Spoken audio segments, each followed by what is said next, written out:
Oh man, I love this song. Every time I hear it, I can remember where I was and who I was with. It reminds me. Does this sound familiar? Music is like a scent. It can instantly transport you to another time and place.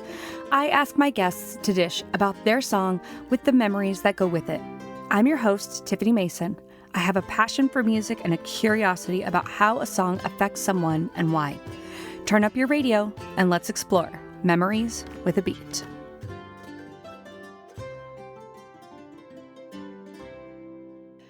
Hello, Podcast Land. Thank you for joining me for another episode of Memories with a Beat. And today is a real treat. I have two gentlemen with me, Dan and Tommy, and we are going to dive into kind of the Watchtower song, but really how it spurred on this creation of these guys getting together and a formation of a whole new band. So the name of the band that came to be because of it is No Easy Day. So this is the story of No Easy Day and how All Along the Watchtower brought a band together to play with my friends for a purpose and belief in the healing power of music. So with My Friends is actually the name of the song that we're going to dive into that was kind of inspired or in spite of the Watchtower song. So guys, thank you so much for joining me today. Hi, thank you. Thanks for having us. Yeah, thank you very much. Glad to be on the podcast. Absolutely. I'm excited to dive in. So I know that seconds ago, I said the Watchtower was Dave Matthews Band song, and you started laughing so hard, Tommy. So I don't know if that's a good part to dive into, or if there's even more before that you want to, hit on before we get to the Dave Matthews song. Yeah, happy to start because I've been listening to this song since I was a kid.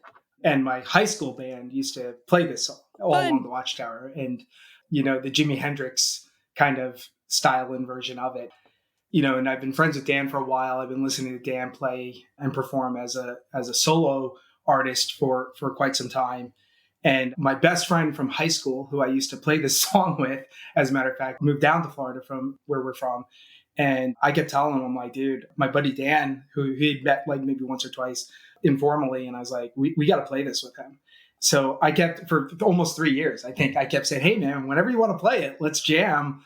Let's play this song because this song has so much meaning for me as a kid and as a person who loves music. So the song's originally written by Bob Dylan, as most people would know if they know the song. And so it's a song written by arguably one of the greatest singer-songwriters of all time, and then covered by arguably the greatest rock guitarist of all time, yeah. And then brought to like what Dan and I would consider contemporaries with Dave Matthews, and brought to that audience, one of the definitive bands of the 90s, right? So you have this kind of progression of this song, and throughout its entire history now, so many bands, professional and amateur, have covered it, interpreted it, and the song, it's almost as if, by design, the song is meant to be covered by everybody because there's so much ambiguity and so much interpretation of the song. I personally love it, and I love listening to Dan sing it. And it was just like such a reward for us to be able to come together and then cover it. And then that led to us being in a band together. Well, really quick, I want to dive into a few things that you said, Tommy. And Dan, we're going to get to you. Don't you worry.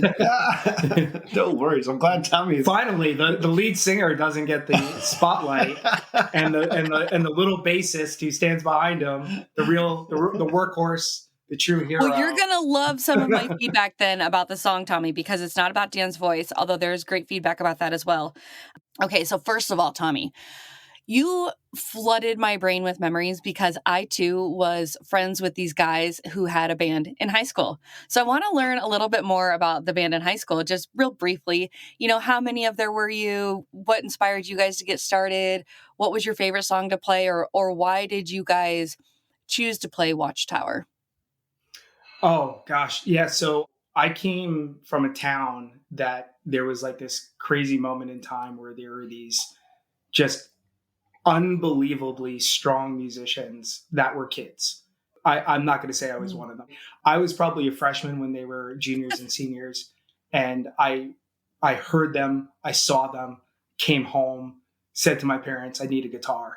But then everybody was playing guitar, and my parents wouldn't let me get a drum set, so I picked up a bass because that was what was in need. So if I wanted to play in a band and I can't play as good as these kids, they'll take what they can get. So, but we were in the middle of that generation where, you know, the Dead and Fish were coming out.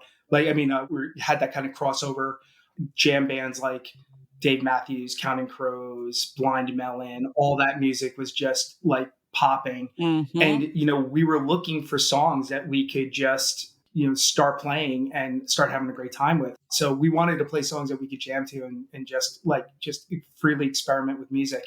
And these kids I was playing with, like most of them grew up to become professional musicians. Oh, wow. Yeah, like it's wild, you know, and then I just kept it as a hobby. You know, I didn't grow up to be a professional musician, but then meeting Dan and then like now in my 40s being like, let's dust off the bass, let's start practicing again, and let's start creating music and writing music and having so much fun with it. I like how you roll, Tommy. You find these bands or you find a sound that you like, then you're like, hey, I feel like you need me. Let's do this. I have ideas. Let's play with them, you know? I call him the maestro. Yeah. I really do call him the maestro because he just figures out how a sound should be, and then he figures out how to make it happen. Well, and it's also crazy too because like the day of the band is non-existent. So you talk about like you were mentioning, like in high school, we would get together. There was, I mean, when I tell you there was 10, 15 kids that all played music that any one of us could get together and start playing with, we could do that. But like today, if we were to ask, you know, your son who's in high school, do you know anybody in a band? They're like, no. And I actually just watched this thing the other day. So right now, you ready for this? I'm going to drop some fact on you. What you got? Okay. If you go to Spotify, okay, and you look at the top, like, I don't know, several hundred musical subscribers or whatever, there's only 3 in the top 400 that are bands, quote unquote, that have been created in the last 5 years. Really? Only 3, yeah. And it's all solo artists. And it's a statement of like technology because you can easily create music on your own. Yeah. You know, you can just get all the software and build and create sounds and whatever. And also the complexity of being in a band, right? It's like as much fun as it is. It's easier it's easier as you by yourself. I could just book and go and create my songs, you know. But you know, when we got to practice, it's like there's 4 of us, and we have to, you know, coordinate our schedules between soccer and track practices. Coordinate schedules. So we're kind of a throwback then. Yeah, we are definitely. Yeah, we're definitely a throwback. Well, I wonder if, like, don't you think back in the day, if you started a band, that's how you quote unquote became famous. But now to quote unquote become famous, you know, you got to be an influencer. So we didn't have influencers. You still have to have the talent, but you can create it all yourself and then put it on TikTok. You know, and if it catches, it catches. Yeah. It's totally different. And it empowers the artist in many ways, which I think is amazing. But, you know, I like collaboration. I don't like doing things on my own. I like getting together with everybody. I now love that, but I think for the longest time, I had a very strong dose of imposter syndrome. So when I would play solo, that was how I was growing at the time, but it was also because I didn't think I was good enough to play with a band. I didn't think I was that good of a musician to be able to keep up with other musicians. Yeah. So Tommy, you get exposed to Watchtower, you have your band, you go through life. How do you start hearing Dan play? Well, we're neighbors, and he invited us out. But it was after I heard him. So I heard him play a couple times, and I was like, you know, I play a little bit. And like, but he wasn't really playing with other people at the time. So he's like, okay, that's cool. You know, like whenever we talked about music, whatever. And then I heard him play Watchtower, and that's when I was like, dude, I can play that song. Yeah. Like, and Paul lives down in Daytona. We can grab him, and he can play it. And like you said, it took 3 years to convince him. Like, as if like literally 3 years. Like, dude, let's play, man. Let's do it. And finally came over one day. We started playing it, and we had some ideas about how we could structure the song. It's such a beautiful song. There's everything about it is amazing. It's so simple, and yet it's so complicated. And the song is hypnotizing because it's circular. You're listening to a conversation between 2 people. The whole song's a warning. And even the structure of the lyrics, the order of the lyrics, it's out of order. the third verse, when Jimmy famously goes, "All along the Watchtower," right? That's actually the first verse of the song, but it comes in Ah. third. So the lyrics, he says, two riders were approaching and the wind began to howl, right? And then it goes to the conversation. There must be some kind of way out of here because these two, now you're zooming in on the two riders that are coming up the road.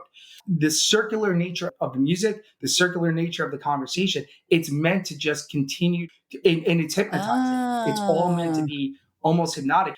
And then that's what we try to do, I think, as Yeah. well. I love it. It's just such a great song. So, Dan, I remember meeting you. Dan is a fellow cheer parent, and we Yay! started to and we started talking about music. And our conversation, I absolutely ate every second of it up, because when you can find another person who loves music and appreciates music for all that it is and just can't get enough music, like, that's a really fun person to have a conversation with. And I feel like that was kind of our connection, Dan.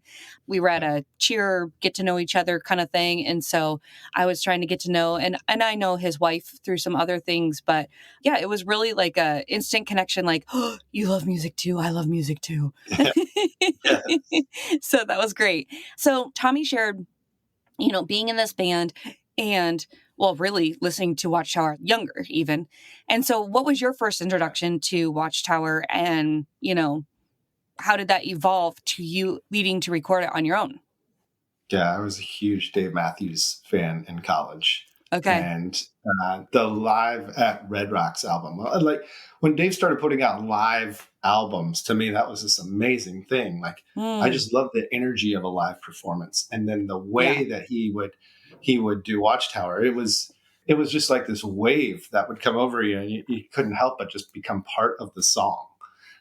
And so that was kind of like a soundtrack to my college years. It was Mm. shortly after that. It wasn't until the age of 24 that I even learned how to play guitar. It was my 24th birthday present to myself. Like, while I was flying in the Navy, I was like, I really just want to learn guitar. I've always wanted to learn guitar because I always sang, but I felt this desire to perform live. I love that feeling of it, and I needed something to accompany my voice. So I learned, four chords and picked up a capo, and then could probably do a lot of songs, like infinite number of songs, just with those four chords and a capo.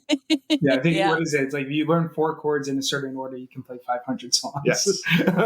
Something like Yeah. that. Yeah. And I so think I've heard something similar. yeah, when I started to play, I relied on what I grew up with. And the Dave version of Watchtower was something that just came very naturally to me, especially when I started to be vulnerable and go play at cigar bars and coffee shops. And it was a song that always kind of connected with the audience. People knew it. And then when I was sharing my original songs, it served like an anchor. It served as a reference for the audience to say, okay, I know Watchtower.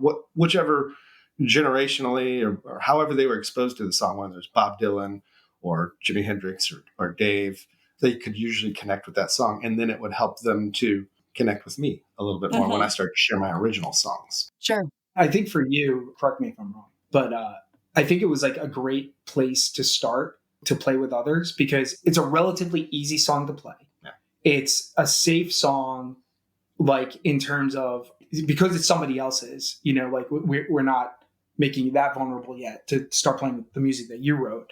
But it also challenged you because we were like, well, so you're doing this like in form and structure, you're doing this Dave version of it, but you're very well aware of the other versions. So, and we want to kind of take all of that and put something together. So, it was like, hey, we're going to put some electric guitar on this. We're going to put some drum on this. We're going to put some bass on this, and we're going to make it rock more. And we're going to make this song more than what you could ever have imagined doing it on your own. And I think that was like a challenge for you. And obviously, like I love it and you sing it. And I think that you just bring the whole thing together. Thanks. Well, something interesting that popped out to me when you were speaking, Dan. Okay, so first of all, where did you go to college? Northwestern University. Okay. Okay. And you said that when you were 24 in the Navy listening to music, I don't even really want to admit this out loud. Oh, I Oh cannot yeah. wait. I guess I wasn't really aware that like when you're in the service that you have access to music. Hmm. I think actually for me, it's music that helped me through the most challenging Did you have a times. Walkman? At that time? Yeah. Did you have it? Was it? You didn't Oh, have an iPod. for Even sure. it For was I definitely a had a Walkman. Walkman. It had Yeah. to be, or maybe a Discman. The A disc would spin. That Well, and makes then sense when I because it picked was up before the guitar, dawn of time, so that would make sense. Yeah. yes. Yeah. When I, Maybe like an MP3, not an iPod, but like an original. Like you can have 50 songs Yeah. on this, like a Z Pod. I, I, I can appreciate that. How do you, especially live music in the military, how do you enjoy that? And for me, I was known for bringing. We had a large plane. We had 11 people on my crew. Okay. We would fly all over the world, and I was known for bringing my guitar onto the plane as we deployed. It was like deploying with your other family, and I would bring music with us. And it's actually the first time I ever performed live to an audience was on a deployment because I got the guitar out. We were in a bar at one of the places that we were staying. This was over in Africa, actually. And I brought the guitar down to the lobby, and there was a band down there playing music. And I'm just sitting listening, and they see the guitar, and they're like, "Why don't you come up on stage?" And I played. I'd learned Brown Eyed Girl at the time, and I played Sure. Brown Eyed Girl, and the whole place was Oh jammed. yeah. It was so fun. And then I got the bug, of course, at that point. I'm Yeah. like, I'm going to keep playing. Yeah. Yeah, I was gonna ask, what is it about performing live that you love so much, opposed to like, a recording for YouTube or something? The connection with the audience. Yeah. I mean, it is very palpable to me when I'm performing. Like Mm-hmm. you connect with an audience. You're all in that same moment together. And Mm. to the point of your podcast, you're all bringing your own experience, your own memories to the song. Mm-hmm. But in that moment, you're all sharing it together. Yeah. Yeah. Awesome. I love that. That's so true. I interviewed another gentleman and he said that when he went to his first concert, that the energy, like Mhm. you just couldn't beat it. So Yeah. I can appreciate that for sure. And I'm such a community person. I can tell you're very much an extrovert too. So that would make sense to me. So As you opposed to all, me. Yeah, as opposed no, because I'm an introvert, a Oh. hard you are? introvert. Yeah, for real. So like I hate playing live. It's my nightmare every time we go. I I like Oh, I like it when So we're true. in my living room, the four of us working on songs and creating it and recording it and then listening to it back. When I know that we have to do a live gig, I'm like, oh, okay. Yeah. So you guys all know Watchtower. You say, hey, my buddy down in Daytona can join us. How does Oh. this band form? How do you guys decide on this song? I mean, Tommy, you kind of touched on that a little bit, that it was, kind of an easy song to ease into, get the audience buy-in before you start playing some originals. But I mean, I know that the real connection was the memories that turned you guys into a band. So tell me about that. Yeah, it's so much. So we have these shared memories of the song. We have a true appreciation for the song, and then there's the message of the song, right? And there's two. I mean, like I said, it's up for interpretation. The first is this rejection of materialism and the thought around, he says in the song, "The plowman take my earth, the businessman take my wine, but neither know what it's worth," right? And they say, we know better than this. We've lived through that, and this isn't our fate. And they also talk about the hour being late, so you can tell that like they're at the end of a life journey here. And then there's the biblical connections. So it's well known that Bob Dylan, he wrote the album right after his motorcycle accident. And he had in that album, it was like 70 biblical references. But in Mm, Watchtower, it's a chapter out of Isaiah, and they talk about the destruction of the Tower of Babylon. And again, it's almost that apocalyptic warning. mm, Dan has a lot of strong Christian values and brings that a lot into his music. And in the world that we're living in today, where you have this division of classes and and just the economy, all the stuff that's going on, all of that stuff just penetrates through. Like this song has as much meaning today, if not more, than it did back in the '60s. And so all of that comes out. And then what we did when we cover it, So again, remember I was saying how the song has this kind of looping sound, but there's this weird thing in another song in Stairway to Heaven. I love this. And so Stairway to Heaven is about an overly materialistic woman, right? Generally, again, up for interpretation.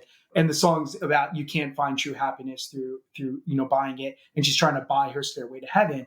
Look, maybe it's just in my head or my imagination, but this is how I hear it. But Stairway to Heaven has the same 3-chord progression as Watchtower, okay? Yeah. And that last section, as we wind on down the road, our shadow's taller than our soul. So again, she's at the end of her journey, like just like the other guys are the hours late, and she's trying to buy her stairway to heaven. So you got these two guys that are making commentary on the true values and the rejection of materialism, and that's not your true happiness. And you have this, corresponding road there. And then I'm gonna let you talk about how you got to the part about where your Christian beliefs and your youth kind of fell into that. But for us, it was like, so if you've got this song that it's completely circular, and then you got this fourth secret verse in Stairway to Heaven that we kind of put together, and that's how we close the song, is going into that last part of Stairway to Heaven. And it just goes seamlessly because, again, it's the same 3-chord progression. And it ties off the song. It closes the loop. And that it's the end of the journey. And when we were jamming it, I'm going to let you talk about this because you just texted me this recently. When we were jamming it, and we jammed it and we're just working it, and Dan started singing about this part, like he starts bringing up this part about going down to the water. And I personally, I just thought it was cool. Like, it sounds great, like whatever. When he told me what it was about, and then he realized where it came from his youth. I'll let you share that. I want to talk over you. It brings back all those ideas of what happens at the end of your journey and finding, salvation and redemption in your life. Go ahead. You talk about your part. It wasn't, I didn't connect it. To me, music is very much about a feeling. Sometimes I'm not, even when I sing Watchtower, there are times where I'm just vocalizing. I'm not actually saying the words because it's the feeling that it brings forth that is more powerful to me. But as we put this together, there was an interlude in the song where I just started like going with that back and forth chord progression. And I just started, as I'm listening to our lead guitarist start to do the riff, I just started saying, down by the water, down by the water. And I didn't know where it came from. It wasn't intentional. Mm-hmm. It was something that just came to my mind as I was singing in that moment. And it was fairly recently, I took a set of temporary orders to help out some Marines up in Quantico, Virginia. And Quantico has one of the oldest churches in the nation. You go into this old Episcopal church, it's called Aquia Church, and it was built in the early 1700s, and it still has like the family pews of boxes that you go in. And I went to church while I was there, and I singing along. They had their music, and they had something that reminded me of growing up in South Carolina. That's where I grew up. It was an African American hymnal, and they would sing songs back and forth from the usual hymnal you see in the Episcopal Church to this African American hymnal. And we're flipping through it, and the words to a song that was very, very similar, that talks about, that same beat, down by the water, were right out of this hymnal. Okay. And I just had never made that connection, that I grew up with that influence, and I sent it to Tommy, and I said, I finally figured out where this, what this song means to me is that life journey, bringing you to that spiritual birth in the water is what really the cleansing of the baptism right at the end. Yeah. And it's again, the song can bring out so much meaning and emotion. Okay, so the name of the band, No Easy Day. And how many people are in the band? When did you guys form? How long have you been playing? Yeah, so there's 4 of us all together. We've been playing together for about a year. Dan's, like I said, Dan's been playing for forever as a solo artist. So my buddy Paul from high school, we brought him up. He was in right away. And then about, I think it's like 3 or 4 months ago, we met Heather. Okay. We were having a happy hour jam at Dan's house. Heather is friends of friends, we just got done jamming and we were hanging out, and she goes, I play the drums. or I played percussion, I should say, more specifically. And we're like, great, you're in. So we grabbed, yeah, Can you that's make next exactly what practice? happened. And she did, and we were just like, come on, let's do it. Like, so we just harassed her. Well, Yeah. Almost. this is Tommy's perspective of it. For me, it was a really strange experience because I had a dream like 2 nights before this conversation with Heather that we had a female drummer, Oh. and and that Manifestation. that was out of like totally out of nowhere because we weren't searching. Uh-huh. What we were doing at the time was we would engage the audience to see who liked to play percussion, like, and try to get them to play along with us. That sounded good in my mind, but in practice, it didn't work out quite as well as I was hoping. And we had a gig here at the house, like one of our rehearsal parties, and she was here, a friend of a friend. This is like just how slow I can be. I'm talking to her, and she's like, I play percussion, and I was like, oh, and I would go over to Tommy, and I was like, oh, did you talk to Heather? She's really cool. And he goes, yeah, she plays the drums. Yeah, we got to get her. What are you doing? Sign her. And then I was Get like, the contract. I was like, Tommy, I literally just had a dream the other night that we had a female drummer, and he was like, let's go. So we invited her to the next jam, and she already said, like, she'd like listened to us play, and she goes, you need this, you need that, you need to not do this. This would, you need to be tighter here, and she's so good and so precise, and Perfect. Yeah. she just brought, like, we were missing something. We definitely were. I mean, because we want to rock and we want to play a little bit, louder and harder. Mm-hmm. It's hard to do that without a kick behind you. And she brought the kick, man. She just sits in and just starts wailing away on the cajon and the congas and the bongos and tambourine, and she just brings all this additional sound that we couldn't achieve on her own. She's very talented. And she's awesome. Yeah. She's great. She was the missing piece to really make us Aw. Yeah. That's so awesome. Yeah. So let's dive into the song With My Friends. And how did that come to be? And is that a new creation? Have you guys re-recorded it? Yes. So you talk about serendipity. The bar that it was written at closed last night. Yeah. Oh, no. Have you been to King's Head Pub before? Like yes. on Highway 1? Yeah. Yeah. Oh, no. They closed last night. Yeah. I did not realize that. Well, it was from an experience together that we had at that bar. And it was during just a very challenging time. It was in the midst of COVID. And it was actually in the midst of one of the big hospitalization surges that we had here in Jacksonville. It was at a time where even getting together in a public setting was difficult. Okay. But we did just that. Yeah. Sitting around the bar throwing darts at the wall. If I have too much, you'll catch me when I fall. Here you know you're safe to say what you will. Find that friendship is the cheapest of thrills. And we had it's hard to drink with a mask on. Yeah, we had a very honest conversation among friends. Like while we're throwing darts in there, we're sitting by the window, we're having some Guinness and ciders, and we just got into the things that we were worried about. Talked about all of our concerns about COVID. What Dan's saying is true. It's just so many concerns, apprehensions, anxieties, uncertainties. And here we are at a little pub, trying to figure it out, that we're all going through this experience, together.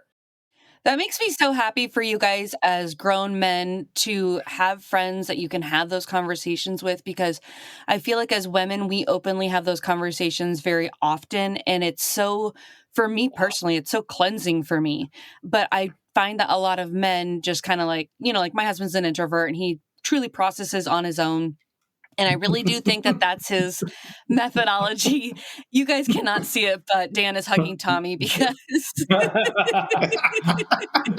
Tommy must There's a lot of hugs in this band. Yes. Yeah. So I think that that's really cool. And I think it's so cool that you guys are getting to, it's not, it's turning from a hobby to a little bit more serious now, which is so awesome. But also that you guys are getting to dive into your hobbies, because that's another thing. Like, as we get married and have children, we kind of lose ourselves, or life just gets busy and we can't find that time anymore. So, Dan, you said that it was so therapeutic for you in those hardest of times. And here we are in a really hard time of COVID, and this song is being born. So I think that that's amazing. I love the history of that. I keep growing older and older with my friend. I keep growing older and older. Yeah, and then really, again, for somebody who doesn't want to play in front of people, I said I don't want to be in a bar band. I don't want to sit around and play covers. It just doesn't do anything for me. But what we said was, and where the name of the band came from was, Dan's had experiences in his service. Our friend Paul has had serious challenges with anxiety and depression. We write our stories on our website. My wife has had some challenges with anxiety and depression as well. And, the truth is that there is no easy day, right? It's every day is a struggle. Every day you have to get up. And when you're faced in front of this world that we live in, and we all have different ways of coping with it. We all have different ways of trying to mitigate the challenges. All of it, it's real. Yes. And so when Dan wrote and produced some of his songs before we got together, his producer said, if there was a word I could describe your music, it's encouragement. And I was like, I love that, man. And I love the idea of us playing songs to help resonate with people, help tell a story, make sure that they feel like they're not alone. And maybe they hear something in our songs that generates that same kind of emotion of bonding, community, faith, and that, tomorrow's going to be a better day, but we're not going to pretend that the challenge isn't there every day. Yeah. Something from this conversation that I didn't even realize.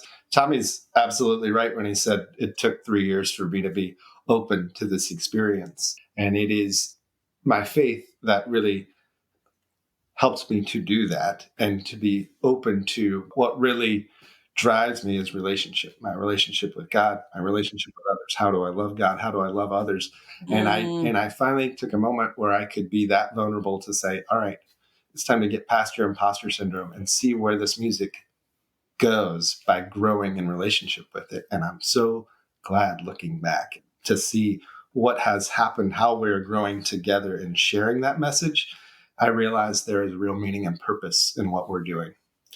So now to just lighten it up and maybe, I don't know if, because I'm looking at the time, we're probably going to close it up. But the comedy of the whole song is that, so we go to this bar, we have this whole night, plenty of pints, a few pints. We wake up the next morning, struggling, no easy hangover. We were all struggling. Yeah. What do you mean? And, what do you mean? Our other buddy Garth, he was also struggling, and all of a sudden we ping text message. And Dan has a YouTube video out. And, in my mind, we both clicked play at the same time. And, like a split screen in a movie, right? So we hit play. And then here's Dan on the porch. And he's like, hey, guys.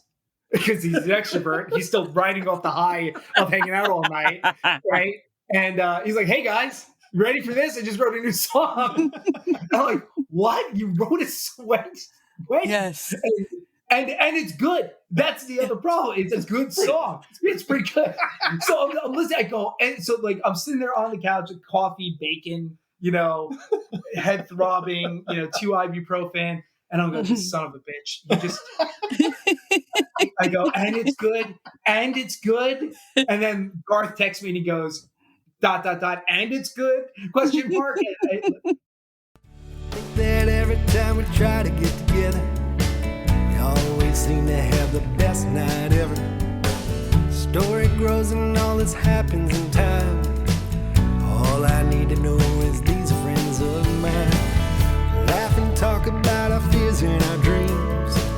Soon enough we are the strongest of teams. Next time we hang out we're playing again, 'cause I keep growing older and older with my friends. I keep growing older and older with my friends. So that's his talent. is that he can, drink all night, have a great time, and then write bangers the next day. He's inspired by hops. Yeah. I get by with a little help from my friends. Yeah, you get by with Well, I do love the song itself. I think that it is they're called earworms.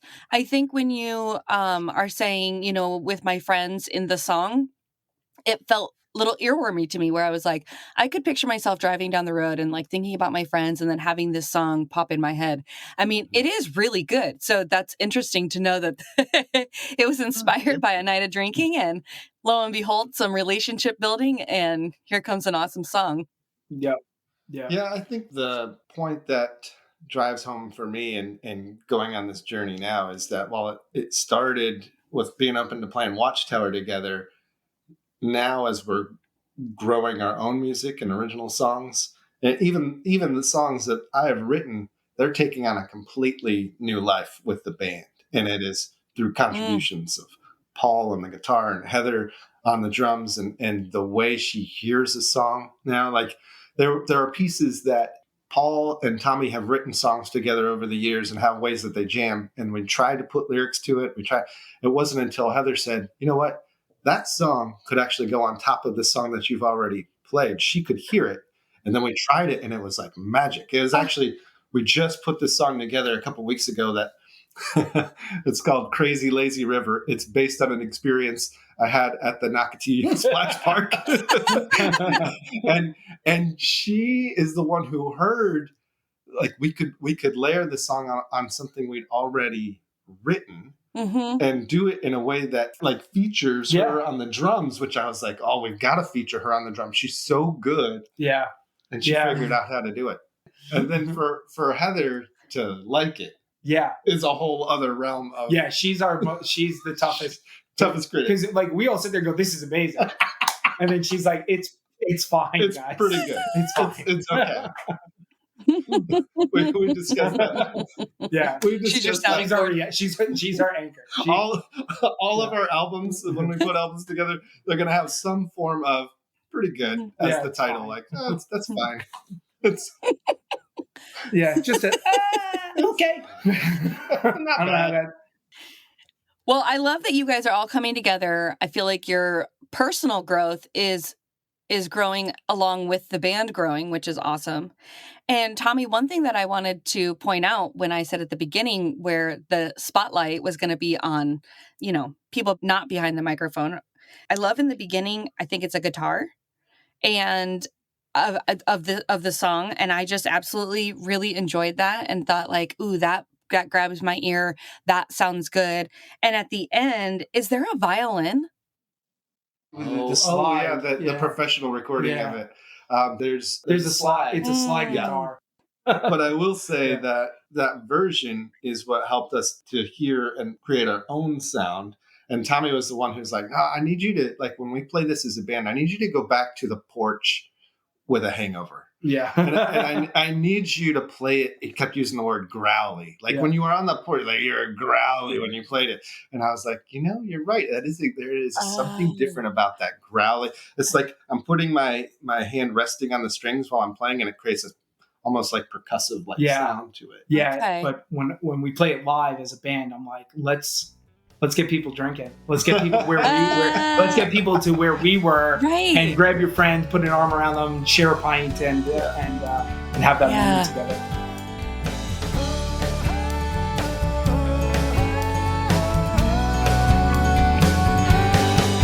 I'd like to thank you for being a friend of mine through all that talk and all that time. I'd like to thank you for being a friend of mine.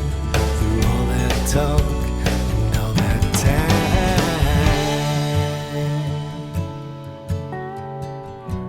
I keep growing older and older with my friend. I keep growing older and older with my friend.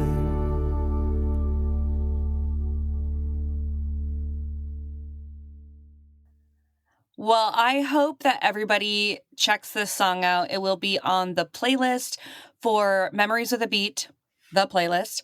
on Apple Music, Spotify, and YouTube. And of course, we'll have it in the show notes, you guys. So I hope that you click and listen. Guys, it has been so much fun learning about you guys and learning about the band. And I can't wait to have you guys back. We are going to dive into another song. It's going to be equally as amazing. You guys are going to love it. Thanks for joining me today, guys. Thank you, Tiffany. Thank you so much for having us. Of course. Cheers. Podcast land, I hope Dan and Tommy's memories stick with you like the memories to your favorite beat. Podcast land, thank you so much for listening. If you had a few memories of your own pop up with this episode, make sure to take a screenshot, tag me on social, Tiffany Mason or virtually you, and share those memories. I know y'all are listening, and I'd love to hear the memories you were reminded of with this song. Also, would you do me a favor and share this episode with someone you think would enjoy it? This is the best way you can help me to grow my audience. Can't wait to dive into my next guest's memories with a beat. Hit subscribe now. You don't want to miss the next episode.